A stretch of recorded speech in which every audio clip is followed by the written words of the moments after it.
మధ్య శృంగేరి వెళ్ళాను. శృంగేరి వెళ్ళేసరికి నేను స్వామీజీతో చెప్పాను, ఇలా శృంగేరి వెళ్తున్నాను అన్నారు. వెళ్ళేసరికి అట్లా ఒకటి అన్నారు, వివేక చూడమని అని చెప్పారు. శృంగేరి అనేసరికి నాకు ఇది ఇప్పుడు జ్ఞాపకం వచ్చింది. దుర్లభం త్రైమే వైవత్ దైవానుగ్రహ హేతుకం.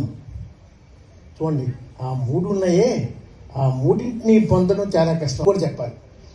ఆ మూడు ఏమిటంటారంటే మనుష్యత్వం, ముముక్షత్వం, మహాపురుష సంశ్రయ అంటాడు శంకరాచార్య. అంటే ఎంత గొప్పది నిజంగా. భారతదేశం ఒక్కోసారి అర్థం చేసుకోలేని అర్థం చేసుకుంటే భారతదేశం అంత గొప్పది ఎక్కడ కనపడదు.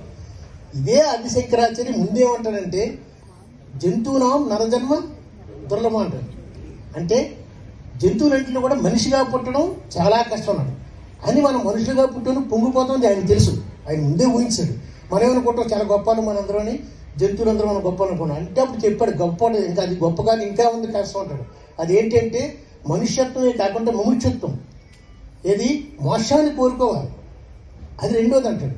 ఆర్డర్, మనిషిగా పుట్టావు అంతటితో అయిపోలేదు, సెల్ఫ్ కంటెంట్ మనకు చూడాలనుకుంటు కాదు. రెండోది ఏంటంటే ముముక్షత్వం, మోక్షాన్ని కోరుకో అంటాడు. ఓకే, మోక్షాన్ని కోరుకుంటావా, అంత మాత్రం నీ మోక్షం రాదు.